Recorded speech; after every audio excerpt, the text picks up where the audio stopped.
Welcome to Telugu రాజ్యం. నేను శరత్ చంద్ర. ప్రస్తుతం మనతో పాటు పురుషోత్తం రెడ్డి గారు ఉన్నారు. సార్ నమస్తే. ఈ రోజు పుట్టపర్తిలో పెద్ద ఎత్తున రక్షణ రంగ ప్రాజెక్టులకు కేంద్ర రక్షణ శాఖ మంత్రి రాజ్నాథ్ సింగ్, ముఖ్యమంత్రి చంద్రబాబు నాయుడు శంకుస్థాపన చేయనున్నారు. దాదాపు 1,00,000 కోట్ల పెట్టుబడులతో రక్షణ రంగానికి సంబంధించిన ఫ్లైట్ టెస్ట్ సెంటర్, అలాగే ఏరోనాటికల్ డెవలప్మెంట్ సెంటర్, స్టెల్త్ విమానాల పరిశోధనకు సంబంధించిన కేంద్రాలను కేంద్ర ప్రభుత్వం అలాగే ప్రైవేటు భాగస్వామ్యంలో పలు రక్షణ సంస్థల ప్రాజెక్టులకు శంకుస్థాపన చేస్తున్నారు. ఈ ప్రాజెక్టులతో రాయలసీమ ప్రాంత ముఖ చిత్రం మారిపోతుంది అనేది రాష్ట్ర ప్రభుత్వ వాదనగా ఉంది.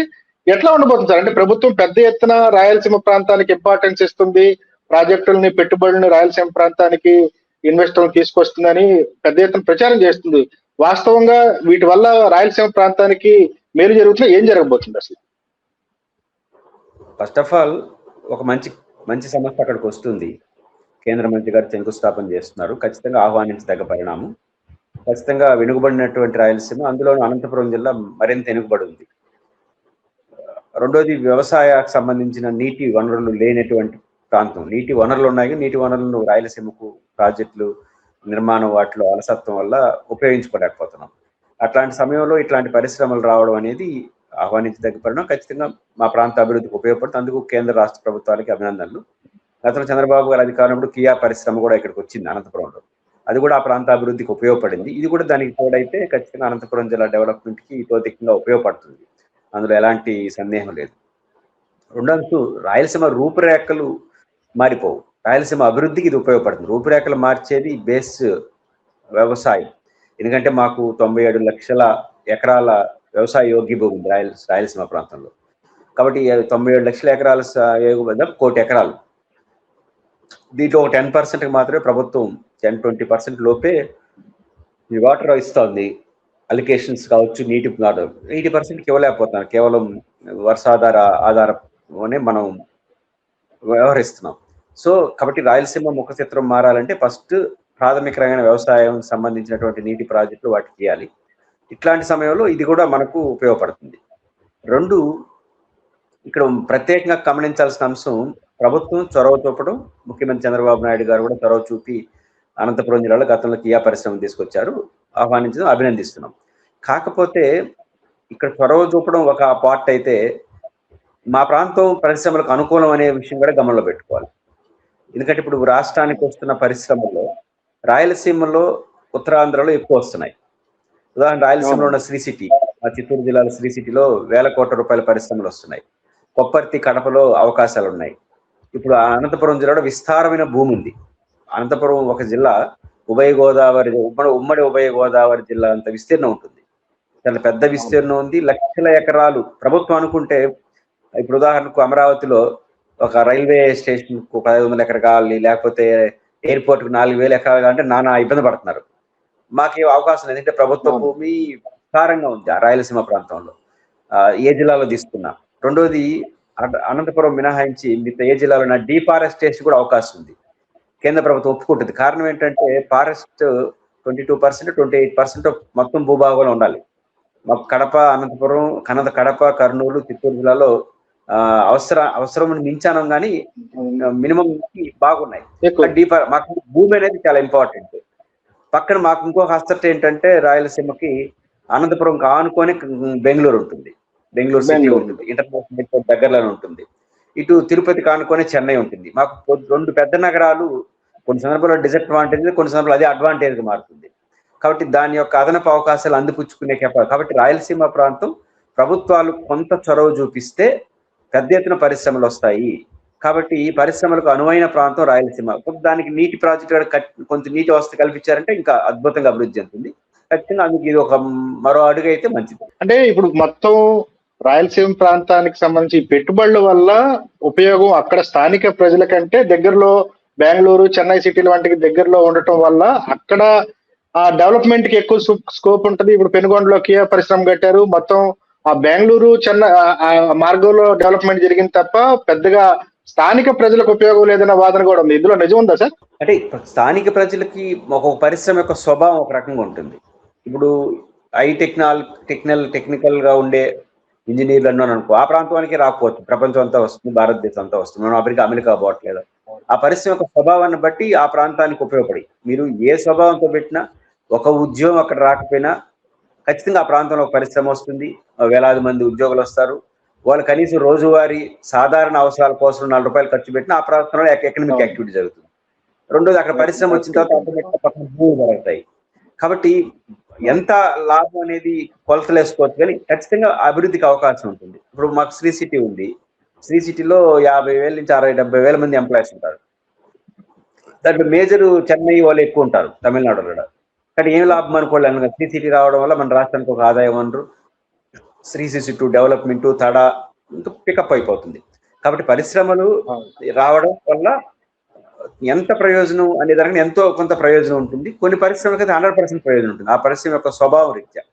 కాబట్టి కియా పరిశ్రమ వల్ల బెంగళూరు ఆ రూట్లో అభివృద్ధి చెందుండొచ్చు, కానీ కియా పరిశ్రమల పక్కన ఉపాధి అవకాశాలు, అనుబంధ కంపెనీలు, రెండోది అక్కడ భూముల ధరలు పెరగడం, ఇవన్నీ కూడా మల్టిపుల్ గా ఈ ప్రాంతానికి ఉపయోగపడతాయి. 2014-19 మధ్య కాలంలోనే ఉద్యోగాలు 75% స్థానికులకు ఇవ్వాలి, స్కిల్డ్ నాన్ స్కిల్డ్ లేబర్ కు సంబంధించి, అంటే ప్రధానమైన రీసెర్చ్ R&W వంటి వాటిలో ఉద్యోగాలని కంపెనీలు వాళ్ళు ఇష్టం వచ్చిన వాళ్ళు నియమించుకోవచ్చు, కానీ ఉద్యోగాల విషయంలో కూడా రాష్ట్ర ప్రభుత్వం ఏదో నిబంధనలు పెట్టినట్టుంది.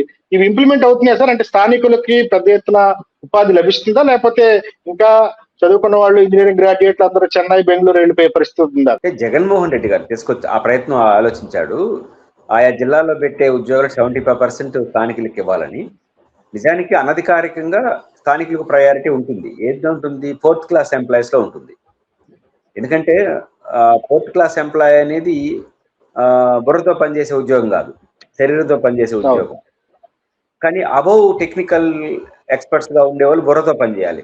ఇప్పుడు ప్రైవేట్ కంపెనీలు వస్తాయి, మాకు ఒక మంచి టెక్నికల్ ఎక్స్పర్ట్ కావాలి, మేము ఆ జిల్లాలో తీసుకొని సరత పెడితే వాళ్ళు ఆ టెక్నికల్ ఎక్స్పర్ట్ని కోల్పోతారు, రేపు పరిశ్రమ ఇబ్బంది అవుతుంది. కాబట్టి ఉద్యోగం యొక్క ర్యాంక్ బట్టి టెక్నికల్ గా ఉండే వాళ్ళకి టాప్ ప్రయారిటీ ఒక ప్రాంతం అనేది ఉండదు. ఓపెన్ మనకు ఉదాహరణకు గ్రూప్ 1 ఉంది, ఓపెన్ కాంపిటీషన్, గ్రూప్ 2 ఉంది, ఓపెన్ కాంపిటీషన్, కానీ గ్రూప్ 4 వాళ్ళకి లోకల్ వాళ్ళకి ఇస్తారు 75-80%. అట్లాంటిదే జగన్ గారు ఒక జీవో రూపం ప్రయత్నం చేశారు.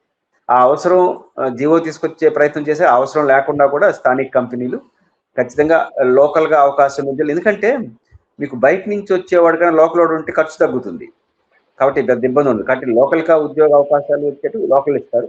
General technical high level skill ఉన్న వాళ్ళని ఓపెన్ మార్కెట్ లోనే తీసుకోక తప్పదు. రక్షణ రంగ ప్రాజెక్టుల వల్ల ఏ మేరకు ఉపయోగం ఉంటుంది సార్? అంటే ఇవన్నీ రక్షణ శాఖకు సంబంధించిన ప్రయోగాలు, అంటే విమానాలకు సంబంధించిన స్టెల్త్, ఇవి యుద్ధ రంగానికి సంబంధించిన పరిశోధనల వల్ల అవి అంటే లోకల్ గా అంత స్కిల్డ్, లేకపోతే వాటికి సంబంధించిన ఆ రంగానికి సంబంధించిన నిపుణులు అక్కడ ఉండే అవకాశం దాదాపుగా ఉండకపోవచ్చు. ఇప్పుడు ఈ ప్రైవేట్ రంగంలో వచ్చే దాదాపు 12 కంపెనీలు కూడా గవర్నమెంట్ తో ఒప్పందాలు చేసుకున్నవి కూడా డిఫరెంట్ మ్యానుఫ్యాక్చరింగ్ యూనిట్స్ కి సంబంధించినవి కూడా. వాటి వల్ల దాదాపు పెద్ద ఎత్తున 1,00,000 ఉద్యోగాలు, 1,00,000 కోట్ల పెట్టుబడులు వస్తాయి, పెద్ద ఎత్తున 7,500కు పైగా ఉద్యోగాలు వస్తాయని ప్రభుత్వం ప్రకటనలో చెప్పింది. ఈ ఉద్యోగాలు లేకపోయినా ఎకనామిక్ యాక్టివిటీ డెవలప్ అయ్యే అవకాశం ఉంటుంది అంటారు అక్కడ? అంటే ఒకటి, ఇప్పుడు మీకు ఢిల్లీ పక్కన నోయిడా ఉంది. నోయిడాలో హైలీ సక్సెస్ఫుల్ SEZ, అది మంచి SEZ, బాగా పెద్ద ఎత్తున ఉద్యోగ అవకాశాలు వస్తున్నాయి. కానీ అక్కడ జనాభా 6 లక్షలే నోయిడా ప్రాంతంలో. కారణం ఏంటంటే పక్కన ఢిల్లీ. ఈ లెవెల్లో ఉండే వాళ్ళని, ఒక స్థాయి స్కేల్ ఉండే వాళ్ళని ఏం చేస్తారు, అక్కడ ఉద్యోగం చేసుకుంటే సాయంత్రానికి రైలు ట్రాన్స్పోర్ట్ బాగుంటుంది కాబట్టి రైలు ఎక్కేస్తారు, అయితే వెహికల్ వెళ్ళిపోతున్నారు, లేకపోతే ఆ పక్క గజియాబాద్కి వెళ్ళిపోతున్నారు. ఇప్పుడు అమరావతిలో ఉద్యోగస్తులు ఉన్నారు, ఒక అమరావతి రైలు అవుతుంది, రాజధాని ఎక్స్ప్రెస్ ఏదో పెట్టారు, అది తెల్లారితో హైదరాబాద్ లో 5కు బయలుదేరుతుంది, కరెక్ట్గా ఉద్యోగం టైం వచ్చేస్తుంది. మళ్ళీ సాయంత్రం 5 గంటలకు బయలుదేరితే నైట్ 10 గంటలకు వెళ్ళిపోతుంది. అందరూ వెళ్ళిపోతున్నారు 90% హైదరాబాద్ లో అలవాటు పడిన వాళ్ళు. ఇప్పుడు అమరావతి నుంచి హైదరాబాద్ పోగలింది, రేపు అనంతపురంలో పెట్టేదని బెంగళూరు పోరని గ్యారంటీ ఉంది. మా తిరుపతి నుంచే ఫాస్ట్గా బండి నడిపి 2.5-3 గంటలు వెళ్ళిపోతాం, అనంతపురం నుంచి 1 గంటలో వెళ్ళిపోతాం. కాబట్టి మీరు చెప్పినటువంటి స్థాయి ఉద్యోగస్తులు ఉండరు, దాంట్లో డౌట్ ఏం లేదు. కాకపోతే ఉద్యోగస్తులు ఉన్నపోయినా రాకపోయినా అక్కడ ఆ ఉద్యోగస్తులు ఉంటాడు, ఆడ ఒక చిన్న భోజనం చేస్తాడు, లేకపోతే ఒక చిన్నపాటి వ్యక్తిగత ఖర్చులు పెడతాడు, అది కూడా డెవలప్మెంట్, అది కూడా ఎకనామిక్ యాక్టివిటీ దారి తీస్తుంది. ఇప్పుడు 4th క్లాస్ ఎంప్లాయీస్ ని బయట వాళ్ళు వస్తారంటే చేర్చుకోరు, ఎందుకంటే 4th క్లాస్ జీతాలు తక్కువ ఉంటాయి, లోకల్ వాళ్ళు అయితే సస్టైన్ అవుతారు. కాబట్టి ఆ 4th క్లాస్ ఎంప్లాయీస్ వస్తారు, టెక్నికల్ కూడా ఎలిజిబుల్ కెపాసిటీ ఉన్న వాళ్ళు అనంతపురం వాళ్ళు వెళ్తారు. కాబట్టి ఇది ఆ యొక్క పరిశ్రమ యొక్క స్వభావం రీత్యా హై క్వాలిటీ డిఫరెంట్ యాంగిల్ ఉంటుంది, ఒక జిల్లాకే వచ్చే ఉద్యోగంగా ఉండదు కదా. కాకపోతే ఏం జరిగినా అడొక పరిశ్రమ వస్తుంది, దాని చుట్టూ భూములు పెరుగుతాయి, దాని చుట్టూ ఎకనామిక్ యాక్టివిటీ జరుగుతుంది. ప్రయోజనం ఎంత అనే దానిపైన కొలతలు వేసుకోవచ్చు, కానీ ప్రయోజనం ఖచ్చితంగా ఉంటుంది. సార్ ఇక్కడ ఇంకొక ఆస్పెక్ట్ ఉంది. గత 12 ఏళ్ళు అంటే రాష్ట్ర విభజన తర్వాత 2014 నుంచి 26 12 ఏళ్ళు గడిచిపోయినాయి. ఈ 12 ఏళ్ల కాలంలో పెట్టుబడులన్నీ ఒకవైపు అంటే అయితే ఉత్తరాంధ్ర వెళ్తున్నాయి, లేకపోతే రాయలసీమకు వస్తున్నాయి. రాజధాని పేరుతో అమరావతిలో కొంత యాక్టివిటీ జరుగుతుంది. సెంట్రల్ కోస్టల్ డిస్ట్రిక్ట్స్ కి అన్యాయం జరుగుతుంది. అక్కడ ఏమి ఉపాధి అవకాశాలు రావట్లేదు.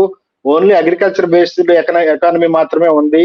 దీనివల్ల ఆ ప్రాంతం నష్టపోతుంది. ఉద్యోగాల కోసం ఆ ప్రాంతాల నుంచి కొన్ని చోట్ల అయితే కృష్ణా గుంటూరు జిల్లాల లాంటి జిల్లాల్లో అగ్రికల్చర్ బేస్డ్ గా ఉన్న ఊళ్ళలో కేవలం వృద్ధులు మాత్రమే మిగిలిపోయారు. యువతరం పనిచేసే శక్తి ఉన్న వాళ్ళంతా అయితే విదేశాలకు వెళ్ళిపోవటం, లేకపోతే హైదరాబాద్, బెంగళూరు, చెన్నై వంటి ప్రాంతాలకి వెళ్ళిపోతున్న పరిస్థితులు ఉన్నాయి. దీని అంటే ముఖ్యమంత్రి గారు ఇంక్లూజివ్ గ్రోత్ మొత్తం స్టేట్ మొత్తం అభివృద్ధి చెందాలి అని చెప్తున్నారు. కానీ ఈ పరిశ్రమలు పెట్టుబడుల విషయంలో మాత్రం కొంత వైరుధ్యం కనిపిస్తున్నట్టుంది. ఎట్లా చూడాలి సార్? ఒకటి, పరిశ్రమలకు అనువైన ప్రాంతాలు కొన్ని ఉంటాయి. ఇప్పుడు రాయలసీమ ఎందుకు అనువైన ప్రాంతం? వాతావరణ, ఇప్పుడు హైదరాబాద్ వచ్చిన పరిశ్రమలు ఎక్కడ రావట్లేదు. రీజన్ ఏంటంటే అది దానికి ఉన్న వాతావరణ సమతుల్యత, ప్రకృతి బీభత్సాలు తక్కువ జరగడం, వరదలు వచ్చినప్పుడు అతలాకుతలం అవుతుంది, కానీ అదర్ దెన్ మిగతా టైంలో సాఫీగా ఉంటుంది, మీకు వెదర్ చాలా బాగుంటుంది. ఇవన్నీ హైదరాబాద్ కూడా అడ్వాంటేజెస్. నేచురల్గా అక్కడికి వెళ్తారు. ప్రభుత్వ రంగంలో ఉన్నదనుకోండి, ప్రభుత్వం డిసైడ్ చేస్తుంది ఏ ఊర్లో ఏ పరిశ్రమ ఉండాలని. కానీ పబ్లిక్ సెక్టర్, ప్రైవేట్ సెక్టర్ అట్లా మీ మాట ఎందు మీరు ఎక్కువ షరతులు పెట్టి చెన్నైకో బెంగళూరుకో వెళ్ళిపోతారు. కాబట్టి మనకు స్వాభావికంగా ఒక్కొక్క ప్రాంతానికి ఒక అనుభవం ఉంటుంది. ఉదాహరణ కృష్ణా డెల్టా ఉంది, వాళ్ళకి 3 పంటలు పండే పంట, అదొక వాటర్ బాగుంది కృష్ణా నీళ్లు సంబంధించి. గోదావరి జిల్లాలకి వాటర్ బాగుంది కాబట్టి అంటే అదొక వ్యవసాయ చుట్టూ ఉన్నటువంటి డెవలప్మెంటే కనిపిస్తుంది. ఇప్పుడు రాయలసీమ ఉంది, భూములు ఎక్కువ ఉన్నాయి, వాతావరణ సమతుల్యత కృష్ణా గుంటూరు వాటితో పోల్చుకుంటే బెటర్గా ఉంటుంది. ఆడ కొంచెం ఉంబ ఉంటుంది కదా, వెంబ లాంటిది ఉంటుంది ఎండాకాలం. కానీ చంద్రబాబు 4 డిగ్రీలు తగ్గించాలని చెప్పాడు. అది ఆయన అనుకుంటే తగ్గిరు, కానీ అట్లాంటి మాటలు వచ్చాడు. కాబట్టి అంటే వెంబ ఉంటుంది, ఆడ ఉండడానికి నివాసయోగ్యమైన ప్రాంతం కాదనం, కానీ పోల్చుకుంటారు కదా. ఇప్పుడు వైట్ కాలర్స్ ఎంప్లాయీస్ ఎప్పుడు ఉదాహరణకు ఆంధ్రప్రదేశ్ లో రాజకీయ నాయకులందరూ ఎంత అమరావతిని ప్రేమించినా, ఎందుకు అమరావతిలో హైదరాబాద్ ఎందుకుంటున్నారు? పనుంటే తప్ప రాజకీయ నాయకుడు కానీ ఆఫీసర్లు కానీ అమరావతిలో ఉండట్లేదు. దేనికి? అమరావతి మీద కోపంతో కాదు. హైదరాబాద్కి అలవాటు పడితే హైదరాబాద్ నుండి అమరావతిలో ఉండలేడు, హైదరాబాద్ నుండి తిరుపతిలో ఉండడానికి కూడా కొంచెం ఇబ్బంది పడతాడు. కాబట్టి ఇట్లాంటి వాతావరణం ఉంది. కాబట్టి ఆ ప్రాంతానికి పరిశ్రమలు రావడానికి కొన్ని పరిమితులు ఉన్నాయి. 2, ఒకవేళ చేద్దాం అనుకున్నాను అనుకోండి, అన్ని 3 పంటలు పండే పంట కాబట్టి భూసేకరణ సమస్య వచ్చేస్తుంది, విస్తారమైన భూమి సమస్య ఉంది. ఒకవేళ డీఫారెస్టేషన్ చేద్దామంటే కృష్ణా గుంటూరులో ఫారెస్ట్ చాలా పరిమితం ఉంది. ఇవన్నీ అంటే పరిశ్రమలు భారీ ఎత్తున పెట్టడానికి అడ్వాంటేజెస్ ఉన్నాయి. అలా కాకుండా వ్యవసాయ అభివృద్ధి దాని మీద కేంద్రీకరించాలి. కానీ ఆ ప్రాంతంలో వ్యవసాయ అభివృద్ధి, రాయలసీమ ప్రాంతంలో కొన్ని ప్రాంతాల పరిశ్రమలు, విశాఖ పరిశ్రమ, ఇట్లా ఏ ప్రాంతానికి ఏది సూట్ అవుతుందో దాని చుట్టూ చేయాలి. ఇలా అందుకు భిన్నంగా అమరావతిలో మహా అద్భుతాలు చేస్తాం, నవనగరాలు ఇక్కడ నిర్మిస్తామంటే పంచాయతీ వస్తుంది. వాళ్ళు అనుకున్నాడు చేయలేరు. ఈ చంద్రబాబు నాయుడు గారి అధికారంలోకి వచ్చిన తర్వాత కూడా విశాఖపట్నంకి, శ్రీ సిటీకి వచ్చిన పరిశ్రమలు అమరావతి రాలేదు. ఆయన ప్రత్యేక ఇంట్రెస్ట్ రాదు, ఎక్కువ ఒత్తిడి చేస్తే వెళ్ళిపోతారు. కాబట్టి మన రాష్ట్రంలో ఆ సమస్య ఉంది. గోదావరి, కృష్ణా డెల్టా దానికి అనుకూలమైన ప్రయత్నాలు జరుగుతున్నాయి సార్. అంటే ఆంధ్ర ప్రాంతాన్ని అంటే మధ్య సెంట్రల్ కోస్తా ప్రాంతానికి పెట్టుబడులు తీసుకొచ్చే ప్రయత్నం ఏది జరిగినట్టు కనపడలేదు. అంటే పెట్టుబడిదారులు కూడా ముందుకు రాకపోవడం కారణం అయి ఉండొచ్చు. అగ్రికల్చర్ రీసెర్చ్, అగ్రికల్చర్ రిలేటెడ్ పరిశ్రమలు రావచ్చు, ఎందుకంటే అక్కడ అగ్రికల్చర్ నీడ్ ఉంటుంది కాబట్టి.